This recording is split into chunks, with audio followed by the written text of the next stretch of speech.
At 2:14 in the morning, your cotton sheet is twisted around one ankle, your jaw is tight against the pillow, and your body is acting like the room is on alert, even though the house is silent.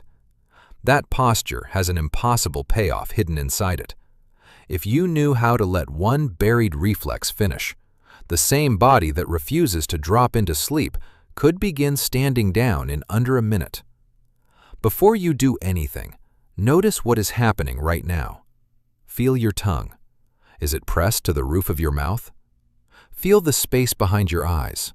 Is it soft or is it braced? Let your attention move lower, to the throat, the ribs, the belly, the crease where your thighs meet your pelvis. That guarded feeling there, that faint armor in the front of the hips, that old psoas brace, does not always belong to this moment. Sometimes it belongs to an alarm that started earlier and never got to finish. This is where most people get the story backward. You were taught that stress ends when the event ends. The email is sent, the argument is over, the call is done. You drove home, shut the door, washed the mug, turned out the light. So why is your body still whispering danger through clenched muscles and shallow breath? Because the nervous system's built-in stress-discharge reflex, completing the interrupted fight-or-flight cycle to release stored stress and reset vagal tone, does not care about your calendar. It cares whether the cycle completed. Out in the wild, mammals do something you were trained out of. A gazelle escapes, tremors for a short spell, then returns to grazing with its system cleared. No speech about resilience, no 5-step mindset reset. The body runs the sequence and closes the loop. You, on the other hand, learn to stay composed, hold still, keep your voice even. Don't let your hands show it. That looks strong from the outside. Inside, it can trap stored charge in the tissues and leave the alarm half open for years. And your body keeps records.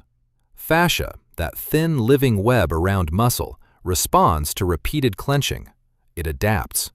It thickens around a pattern that gets rehearsed too often, which means an old stress response can outlive the moment that formed it and keep speaking through posture, sleep, digestion, even the way you stand in a quiet kitchen with nobody there. In a moment, I'm going to show you why a tiny involuntary tremor can become a stand-down signal to the brainstem, and why ancient practices guarded this secret long before modern language tried to rediscover it. If this kind of deep body truth speaks to you, you can leave a like and stay close for what comes next. That hidden record is easier to feel than most people expect. Sit where you are for a second and press your fingertips into the crease at the front of your hips. Then let go. Take one slow breath and notice whether the lower belly softens with it, or whether something keeps holding the gate. If the area feels dense, ropey, guarded, or strangely absent, you are already meeting the pattern in the body instead of talking about it from a distance. The deep front line of the body is where a lot of this lives. The psoas brace is part of that line, but it does not work alone. The diaphragm, the inner thighs, the low back, the pelvic floor, they can start acting like a team that never got the memo that the emergency ended. And fascia is the fabric that helps the team keep rehearsing the same move. It wraps, links, separates, and transmits force. When a contraction keeps repeating, the tissue adapts around it. Over time, the body stops treating that clench like a temporary response and starts wearing it like a default setting. That is why two people can sit in the same quiet room and have totally different internal weather. One person is in the chair. The other is in the chair with the neck slightly forward, ribs barely moving, thighs faintly braced, hands cool, eyes scanning. From the outside, they both look calm. Inside, one system has landed, the other is still circling. Now bring your attention to your jaw again. Gently clench your teeth for a moment, then release. Feel how fast the forehead joins in, how the ears seem to narrow, how the whole face starts participating. Your hips can do a version of that for years, only deeper, quieter. Harder to notice because you have been living inside it. That is where stored charge becomes biography. You call it your posture, you call it your personality, you call it being driven, being private, being the reliable one. Meanwhile, the body is still speaking the old dialect of survival through tension. And this is where the outsider's view matters. If you were watching yourself the way a field witness watches an animal after escape, you would not be studying your thoughts first. You would be reading your limbs. Are they free? Are they loose? Has the breath dropped? Did the body complete its own clearing sequence? Because every mammal has one, the tremor is part of the return. And once you see that, a question starts pressing in hard. If the body already knows how to come back, who trained you to interrupt it the instant it began? You already know the training because you can hear its voice without even trying. Sit up a little straighter. Stop fidgeting. Keep your hands still. Pull yourself together. Those commands get into the body early. They show up in classrooms with hard plastic chairs, in family kitchens under bright overhead light, in offices where everyone smiles through pressure and keeps their knees locked under the desk. Over time, the reflex does begin to rise, and you cut it off before it can speak. Try something small. Let your hands rest on your thighs. Now, remember a moment when you had to stay composed while your body wanted to move. Notice what happens first. Maybe your toes curl inside your shoes. Maybe the throat tightens. Maybe the breath gets trapped high in the chest. That interruption is learned. You did not invent it from scratch. You inherited it from a world that prizes controlled surfaces more than completed cycles. And the body pays for that bargain in very physical ways. A held jaw becomes a headache pattern. A fixed rib cage turns every breath into a shallow report from the top floor only. The hips begin carrying a low flame of effort even while you are standing at the sink, hearing the refrigerator hum, staring at a clean plate in your hand. The old psoas brace keeps doing its quiet job long after the original signal is gone. The strange part is that people often call this maturity. They call it discipline. Sometimes they call it professionalism. The body calls it unfinished business. Older systems saw this differently. In qigong, in yogic practice, in shaking rites kept alive by ritual cultures, involuntary movement was not always treated like an embarrassment to suppress. It could be welcomed, guided, allowed to complete. Those traditions did not need a lab coat to notice that a body which tremors and then loosens has crossed some internal threshold. Modern language is finally catching up to what those lineages watched with their own eyes. Now here is where the whole thing stops sounding symbolic and starts sounding mechanical. When a neurogenic tremor begins, the change is not only emotional, it is electrical, muscular, and directional. Signals start moving through the system in a very particular way. Some rise from the body toward the brainstem. Some compete with distress traffic already crowding the line. It is sending a message. And once you see that, the next question becomes impossible to ignore. What exactly is the first message the tremor sends? And why can your brain believe it faster than your thoughts do? The first message is movement itself. Here is the clean version. When a tremor starts moving through the legs, hips, ribs, or hands, the nervous system begins sorting incoming signals by priority. Your body is never receiving one thing at a time. It is flooded with touch, pressure, position, temperature, tension, breath, pulse. Some of those signals travel fast, some drag. Some carry the old ache of alarm. Some carry the fact that you are moving right now, in real space, in real time. So let's make this practical. Press both feet into the floor and feel the weight under your heels. Then release a little. Rock forward, then back. Notice how quickly your attention gets pulled into the soles of the feet, the calves, the knees. If you keep that going for a few seconds, thought loses some of its throne. The body starts occupying the channel. That is mechanism 1. Rhythmic movement can crowd the line.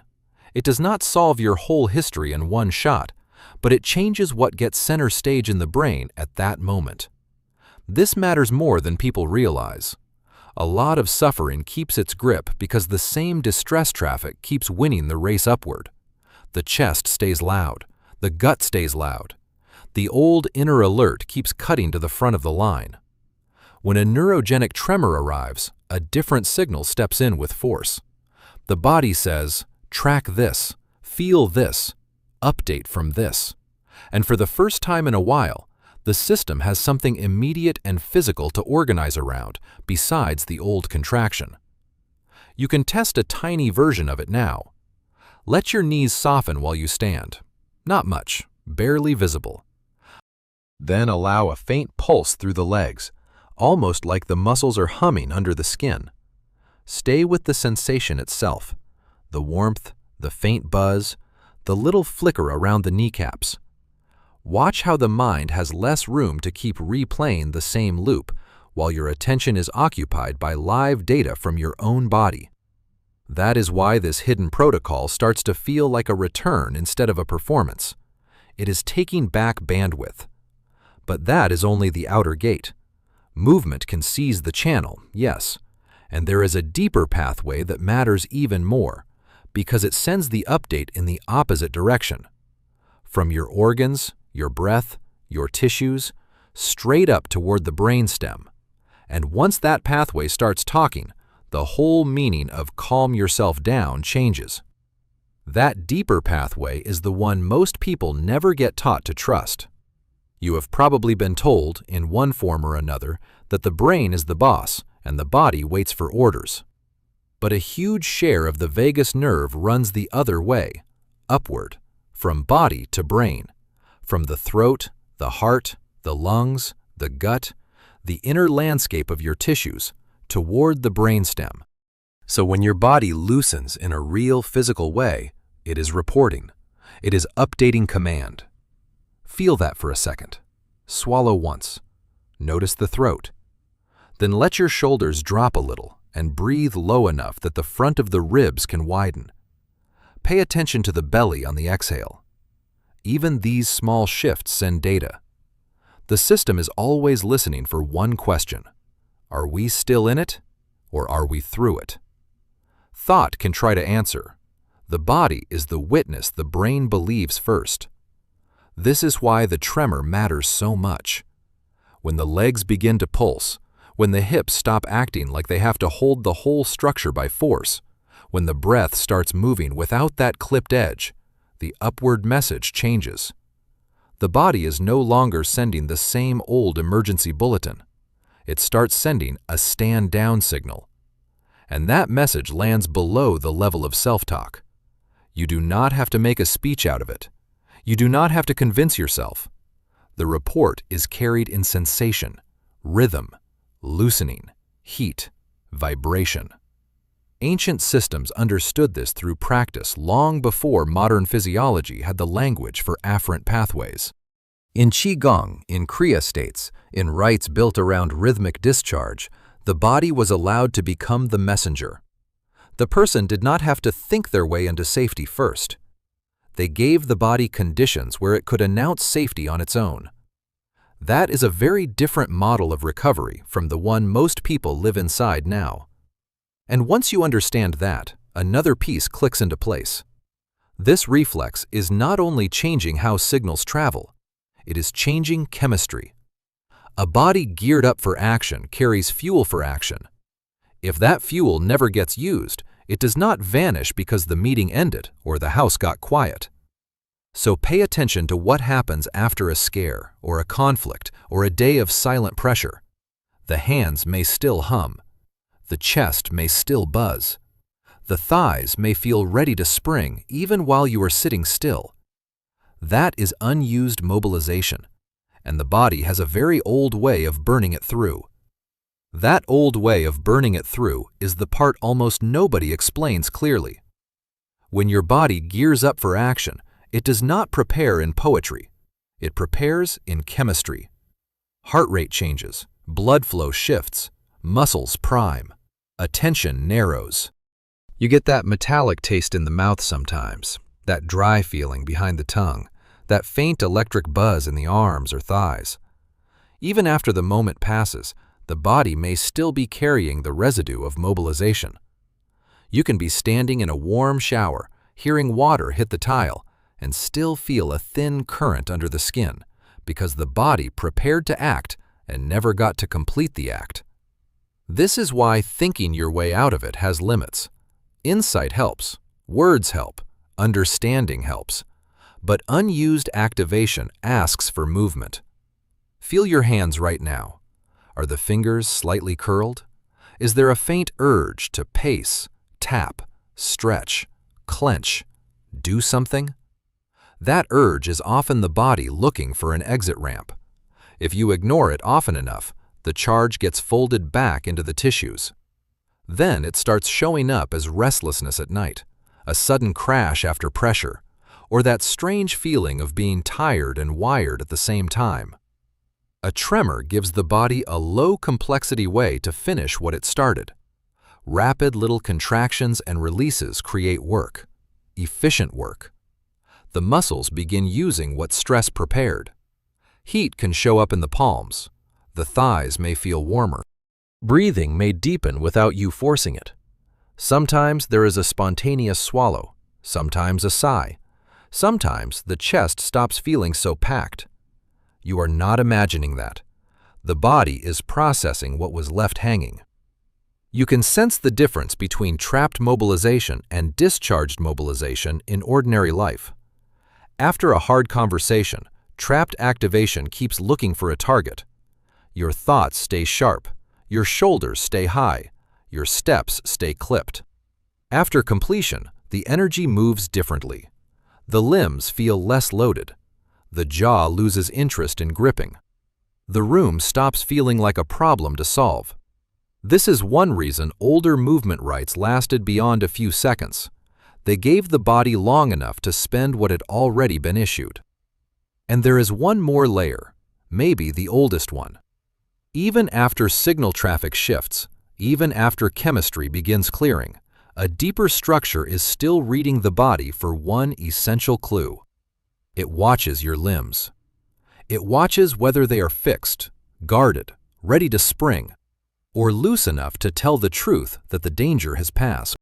That reader sits lower than language, and once you understand how it makes that decision, a whole lifetime of "I'm fine" starts sounding very different. That deeper reader is always on watch, even when your conscious mind has moved on. Down in the brainstem, the reticular activating system helps decide the level of arousal your whole body lives under. You can think of it like an old gatekeeper with one crude question. Are the limbs still behaving like danger is active? It does not need your explanation. It reads posture, tone, readiness, bracing. If your shoulders are fixed, your knees locked, your breath clipped, your hands tight, that ancient layer takes the hint and keeps the lights on.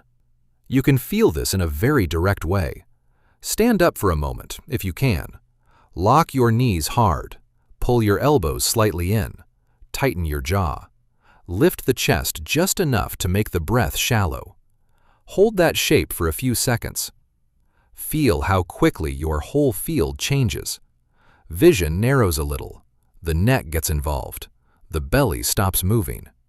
Now unlock the knees. Let the arms hang loose. Let the mouth part, and allow a faint bounce through the body. The change is immediate. One posture reports threat.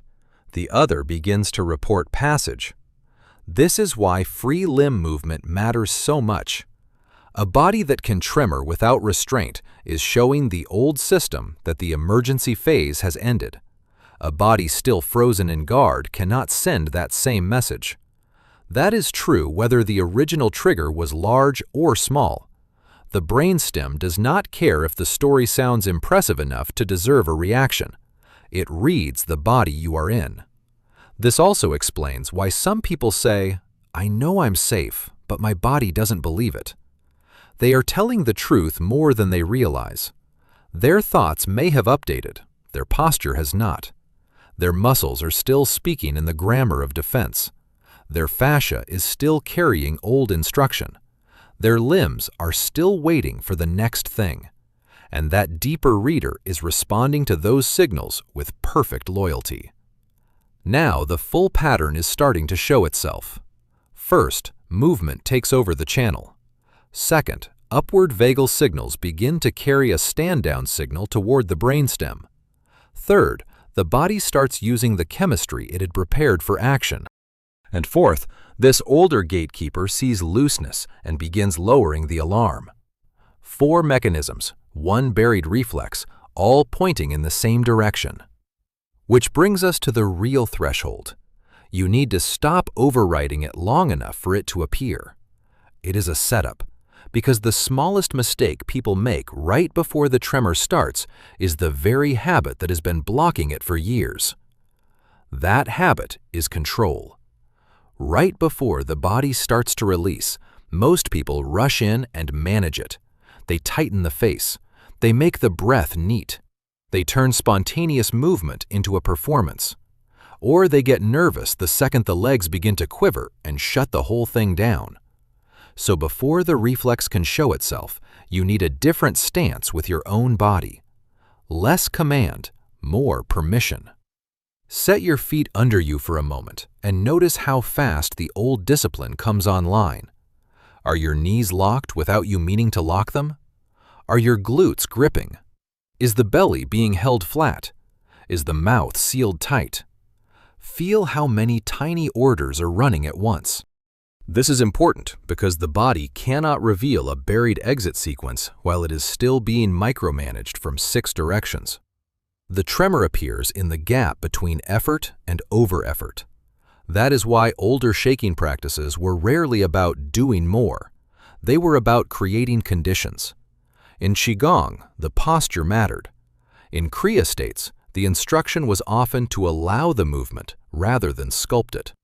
In ritual forms, rhythm and repetition gave the body enough time to cross a threshold.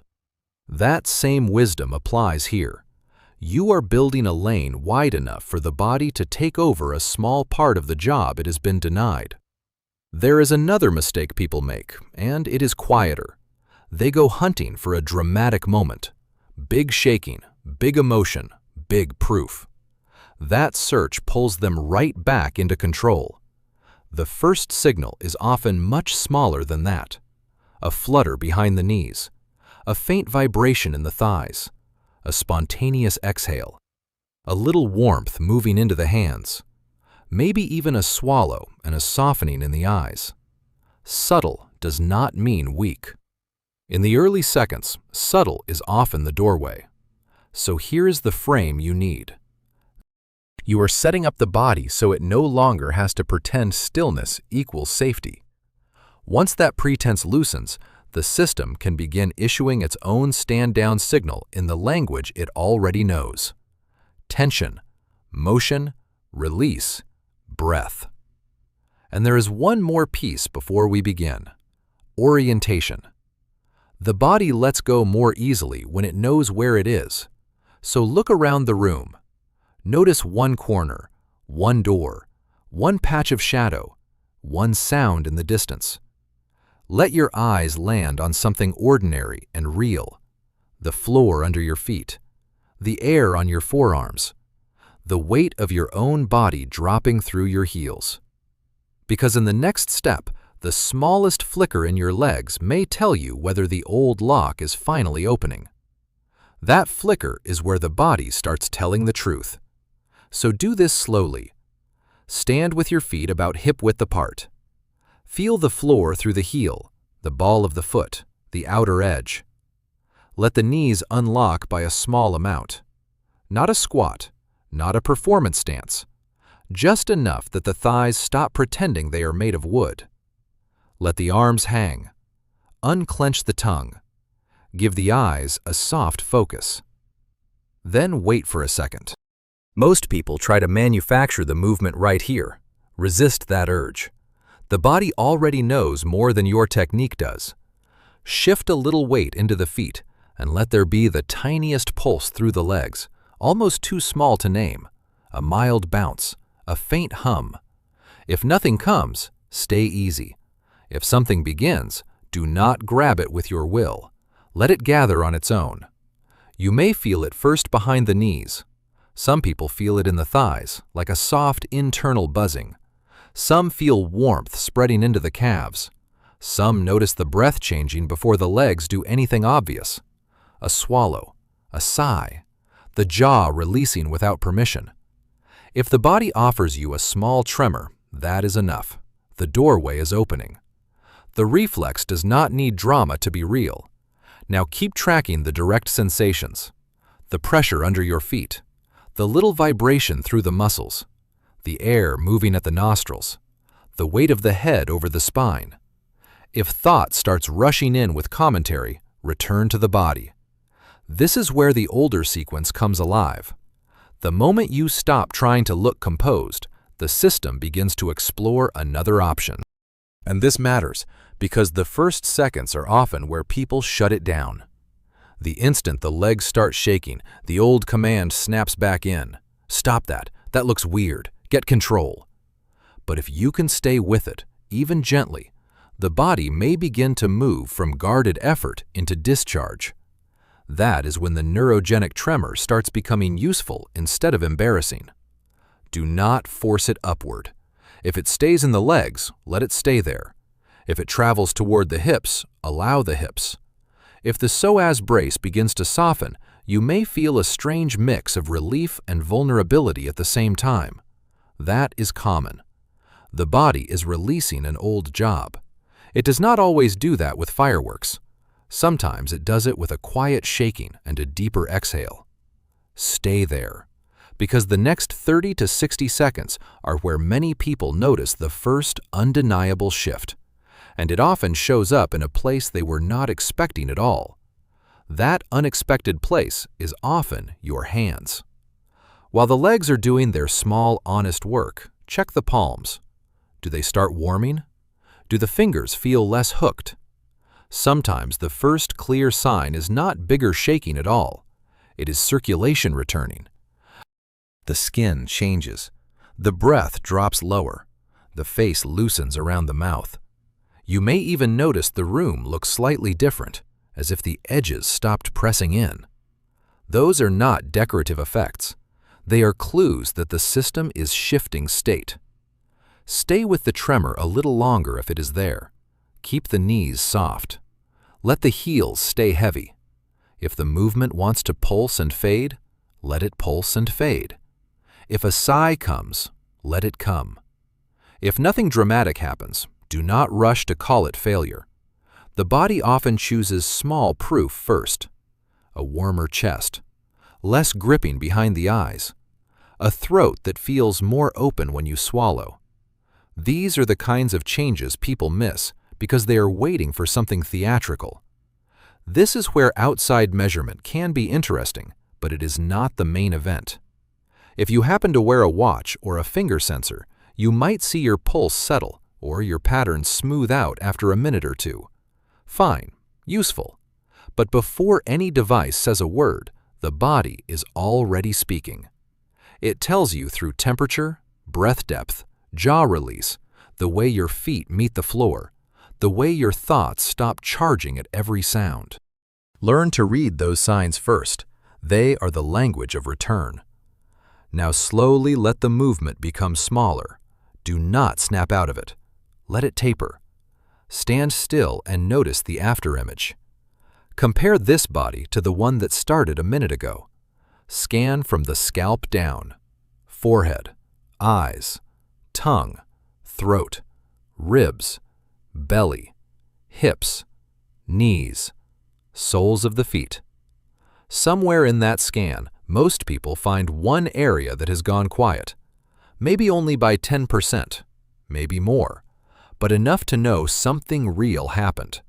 And that realization can be unsettling in its own way, because once you feel even a partial release, you also feel the contrast.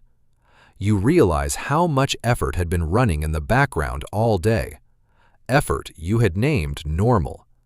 Effort you had woven into your posture, your speech, even your sense of self. This is why 1 minute can matter so much. It does not finish the whole story. It reveals the hidden baseline. And once that baseline becomes visible, the next question arrives fast.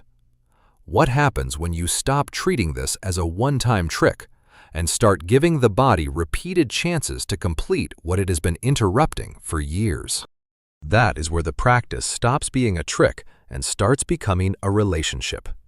When you give the body this chance once, you get contrast. When you give it the chance again and again, you get new instruction. The tissues begin learning that activation does not have to freeze into identity. The old pattern of clench, suppress, carry, repeat starts losing some authority. You may notice it first in ordinary places: falling asleep with less wrestling, standing in line without your jaw setting like stone, walking and feeling the hips swing a little more freely instead of dragging the same guarded shape through the day. Fascia responds to repetition, and so does the rest of you. If tension has been rehearsed for years, release also needs rehearsal. That does not mean endless sessions. It means brief, honest ones. A minute here, another minute later in the week. Enough for the body to stop assuming every wave of stress must be stored charge for later. Over time, the front of the hips can begin to feel less armored. The breath can travel lower without resistance. The low back may stop acting like it has to hold the whole story by itself. You may also discover something a little startling. Some days the tremor comes quickly. Other days it barely shows. That does not mean the method failed. It often means the body is arriving with a different load. On one day, the legs hum immediately. On another, all you get is warmth in the hands and a longer exhale. On another, emotion rises out of nowhere and passes like weather. The point is to make completion possible whenever the body is ready for it. Try scanning yourself at random moments during the day. While waiting for the kettle to boil. While reading a message that makes your stomach tighten. While brushing your teeth. Ask one question. What am I holding right now that I do not need to hold? Then notice whether the answer lives in the throat, the ribs, the belly, the knees, the palms. This is how the forgotten protocol starts moving out of special sessions and into life. You begin catching the lock earlier, before it hardens all the way into the old familiar shape. And once that starts happening, another layer appears. You realize this reflex was never isolated from the rest of human history. It was preserved, named differently, trained through ritual, and woven into practices that treated shaking as maintenance instead of failure. That is the point where modern people usually get uncomfortable, because now the question is no longer whether this works. It is why so many older systems guarded it on purpose. That discomfort makes sense, because modern life trained you to trust stillness more than release. But older systems were watching the body from a different angle. In qigong, shaking was used like maintenance, the way you would clear dust from a room before it cakes into everything.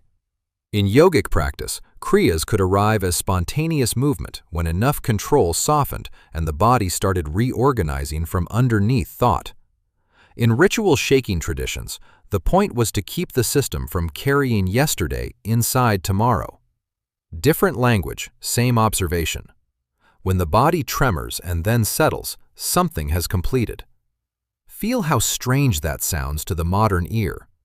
You have been taught to admire the person who never visibly wobbles, the steady voice, the fixed hands, the composed face under pressure. But many older lineages would have looked at that same person and asked a different question. What are they still holding?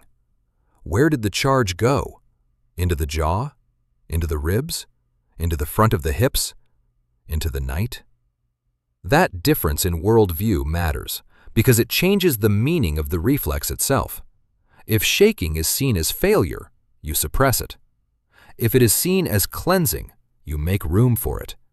If it is seen as weakness, you hide it. If it is seen as upkeep, you practice it before the system gets overloaded. This is one reason the old forms lasted. They were not waiting for collapse. They treated release as hygiene. And you can feel the logic of that in your own body right now. Think about the little moments that never seem important enough to count. A tense call, a bad message, a long afternoon of swallowing reactions, a noisy store, a strained conversation at dinner. None of those moments may knock you over, but each one can leave a trace if the body starts to mobilize and never gets to finish. The traces layer. The fascia remembers the repeated instruction. The baseline rises. Then one day you say, "I don't know why I'm so on edge," even though the body has been answering that question the whole time. This is where the ancient and the modern finally meet.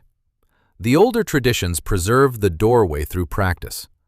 Modern physiology explains why it works through signal traffic, vagal reporting, chemical use, and the brainstem's reading of limb freedom. Two maps, one territory. And when those two maps overlap, the whole thing stops looking like superstition and starts looking like a lost piece of body literacy. Which leads to a sharper question than most people expect.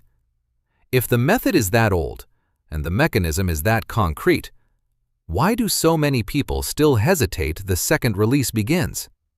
That hesitation has a face, and you can feel it forming before the body ever gets a chance to release. It shows up as embarrassment, as self-surveillance, as the old reflex to monitor yourself from the outside while your body is asking to be felt from the inside. The legs begin to quiver, and almost instantly, another part of you steps in like a strict supervisor. What if this looks foolish? What if I'm making it up?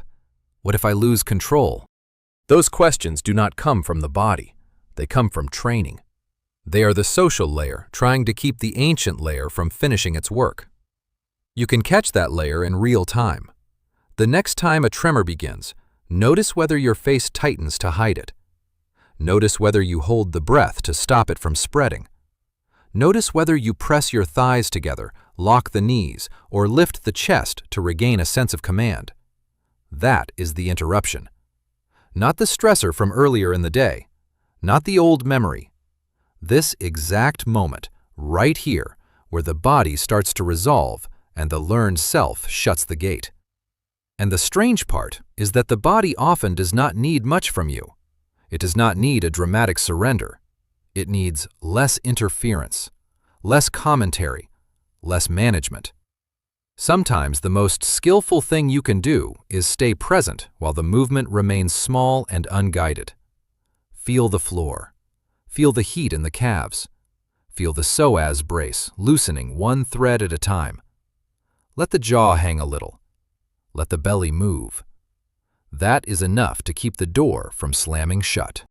This is where people often think they need courage for a huge breakthrough, when what they really need is tolerance for a mild, unfamiliar honesty. The honesty of loose knees, the honesty of a soft mouth, the honesty of a body that is no longer performing steadiness for an invisible audience. Once that lands, the tremor stops feeling like a threat to your dignity. It starts feeling like a message that was blocked for too long, and that message can arrive in different forms. Some days it is a faint buzz and a deep exhale.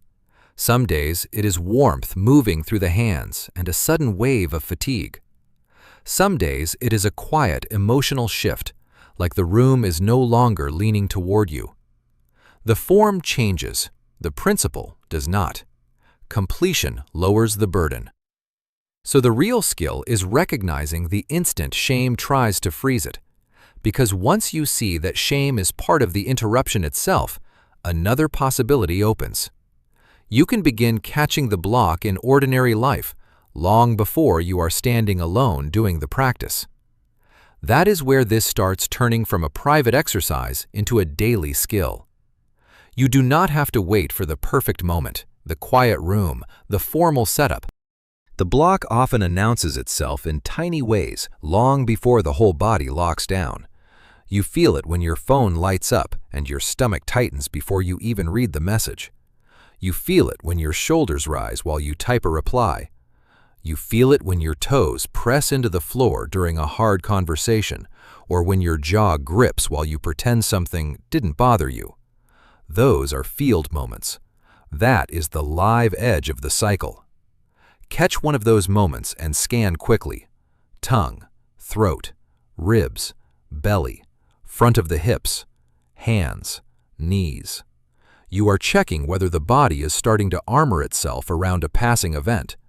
If it is, see whether you can interrupt the interruption. Unclench the tongue, unlock the knees, let the breath fall lower. If a small pulse wants to move through the legs, let it. Even 10 seconds of honesty there can stop the whole pattern from hardening into stored charge later. This is how the practice stops living in theory. It begins showing up after a difficult call, in the bathroom mirror before you walk back into the room, beside the bed when your body is tired but still on watch, in the kitchen while the kettle clicks off and the house goes quiet. The old habit says, keep going, keep performing, carry it into the next hour. The newer skill says, check the body before it turns a moment into residue. And the more you do that, the more visible another change becomes. Your reactions still happen, your system still mobilizes, but it stops staying mobilized for as long. The wave comes and goes with less leftover friction. You recover your baseline faster. That is resilience in the body's language. The ability to rise for the moment and come back when it is over. Once that starts happening, other people notice something before you even name it. Your voice sounds less pinched. Your eyes stay softer in tension. Your movements do not look so defended. There is more room between the trigger and the grip that used to follow it. The body stops broadcasting low-grade emergency through every gesture. And that changes the way the world meets you, which is where the whole thing gets deeply personal. Because when the baseline begins to drop, you do not only feel different during release, you begin meeting a version of yourself that was buried under years of bracing. And that recognition can hit harder than the shaking ever did. That recognition can feel strangely tender, because the body you meet on the other side of bracing is often more familiar than the armored one. You may notice it in very plain moments. Your face in the bathroom mirror looks less hard around the mouth. Your shoulders are lower while making coffee. You answer someone without that split second of internal tightening first. The body still reacts, of course it does, but it no longer rushes to turn every ripple into a full defensive posture. The old psoas brace stops volunteering for every job. The hands hang more easily. The breath reaches places it had been skimming over for years. Sometimes people call this feeling more like myself, and that phrase is more accurate than it sounds. But there is a twist here. When the baseline begins to drop, you do not only feel relief. You also feel how much energy the old guarding used to consume. That can be emotional. You realize how many ordinary days were being carried with a quiet internal strain you never named.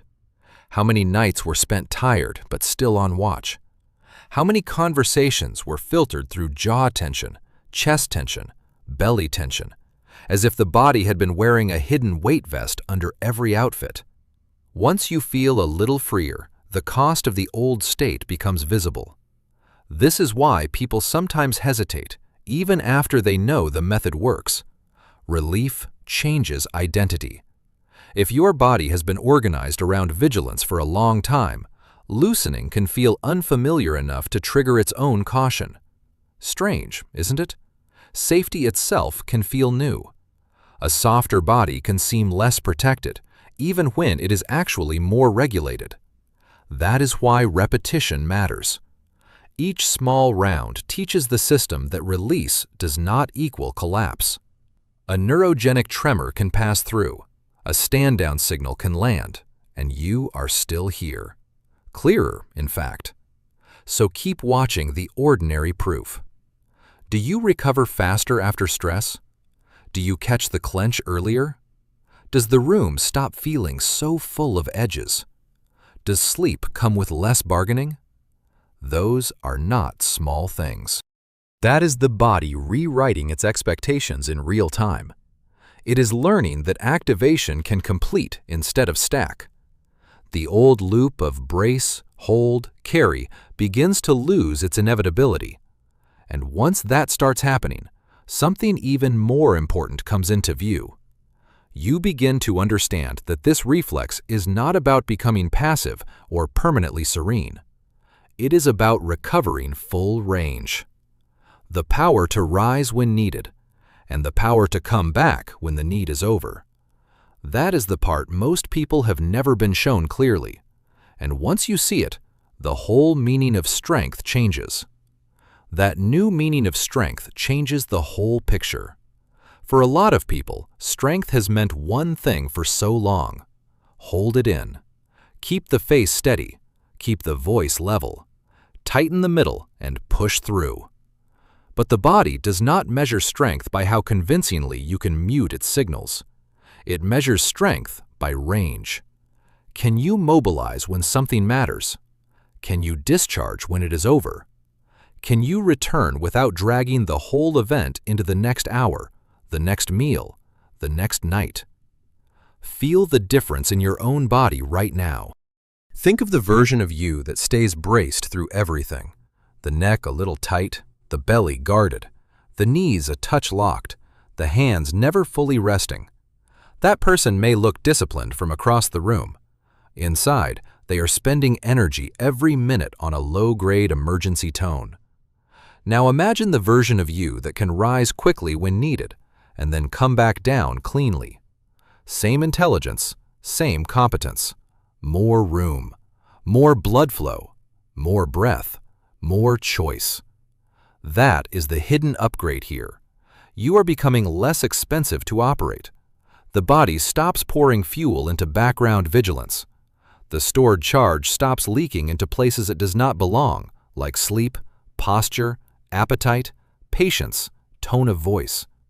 Your system becomes more responsive and less stuck. That is a very different kind of power from the one most people were taught to admire.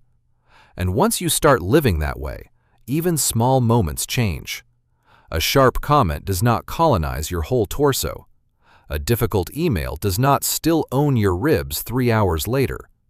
A crowded room does not force your hips into armor for the rest of the evening. The body can register, react, clear, and keep moving. Because the cycle started completing again. This is also why the practice can feel almost emotional without being dramatic. You are recovering trust in the body's timing. The legs tremor a little, the breath drops, the jaw loosens, the system sends its stand-down signal, and a part of you realizes, maybe for the first time in years, that safety is not only a thought. It is a state your body can enter and recognize. That realization lands hard, because if the body can do this, if it has been trying to do this all along, then a lot of what you called your personality may have been adaptation, a style of surviving, a shape built around incomplete exits. And once that possibility opens, one final question starts pressing in from underneath everything else. If so much of your normal was really bracing, who are you when the bracing is gone? That question is not abstract once the body starts answering it. You feel it in plain human ways. You walk into a room and do not brace before anyone has even spoken. You hear a sharp tone and your whole system does not lunge to meet it.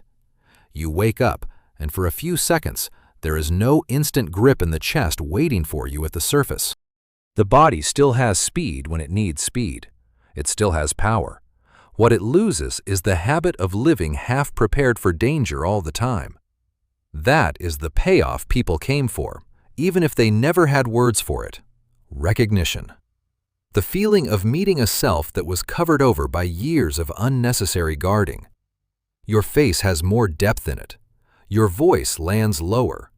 Your attention comes back faster after a disruption. The world stops feeling like something you must fend off with your muscles before it even touches you. A lot of people spend years trying to think their way into that state. Then the body shows them a faster door. And when that door opens, the old story starts looking flimsy. The one that said trembling means weakness. The one that said composure is always health. The one that said the body's involuntary signals are embarrassing leftovers to suppress. You can feel in your own tissues how false that story was. A body that can complete activation and return is not less strong. It is more adaptive, more precise, more alive. This is also where the comparison to other mammals stops being a metaphor and starts being a mirror. The gazelle does not turn recovery into an identity project. It clears the surge and returns to life. That clean return has been available to you too, though trained over, interrupted, mocked, renamed. Once the body gets a few real chances to complete, you realize the lost thing was never very far away. It was under the manners, under the performance, under the jaw, the ribs, the hips, the throat. So if you want to know who you are without the bracing, start there. Not in a grand theory about your personality, in the body that can now come down when the moment is over, in the nervous system that no longer has to spend the whole day whispering warning through your posture, in the quiet after the tremor, when nothing dramatic is happening and yet everything feels more possible. Stay with that image for a second, because the final piece is not the shaking itself. It is what becomes available once the body has finally sent the message upward and the message has been believed. And that is where the story lands. Not in some dramatic breakthrough, but in a very ordinary room. The same floorboards, the same dim kitchen light before sunrise, the same mug cooling near the sink. Only now, when the body wakes in the dark and the old surge tries to climb, you know where to look first. Tongue, jaw, ribs, belly, front of the hips, knees. Instead of arguing with the alarm, you feel for the shape it has taken. You let the knees loosen. You let the weight drop through the heels. A small pulse begins in the legs, almost nothing. Then the hands warm. The breath lowers. The throat opens on its own. No audience, no performance. No need to win against your own body. This is the part that changes everything without needing to announce itself. The old command to hold it together loses its throne. In its place comes something quieter and far more intelligent. The body rises when it must, clears when it can, and stops hauling yesterday into the next hour by force. The fascia is no longer being asked to preserve every unfinished moment like a pressed flower between pages. The deeper systems receive the update they were waiting for. The stand-down signal lands. The old hum in the background begins to thin. You understand the animal differently then, not as a symbol, as a mirror. A gazelle shakes and returns because the body was built to finish what fear begins. Qigong knew it. Kriyas knew it. The old rites knew it, in their own language of rhythm and release.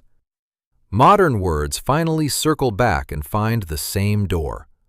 The nervous system's built-in stress-discharge reflex, completing the interrupted fight-or-flight cycle to release stored stress and reset vagal tone, was never exotic. It was domestic. It was under your skin the whole time, waiting beneath manners and muscle memory for one unblocked minute. And the wisdom of it is almost embarrassingly simple. A fist can hold a pebble all night and call that endurance. Open the hand, and the pebble drops without needing to be understood. By the window, the first gray light is flattening the glass. The refrigerator hums. Somewhere in the house, a pipe clicks once and goes still. Your body does not have to be taught how to come back. It only has to be allowed.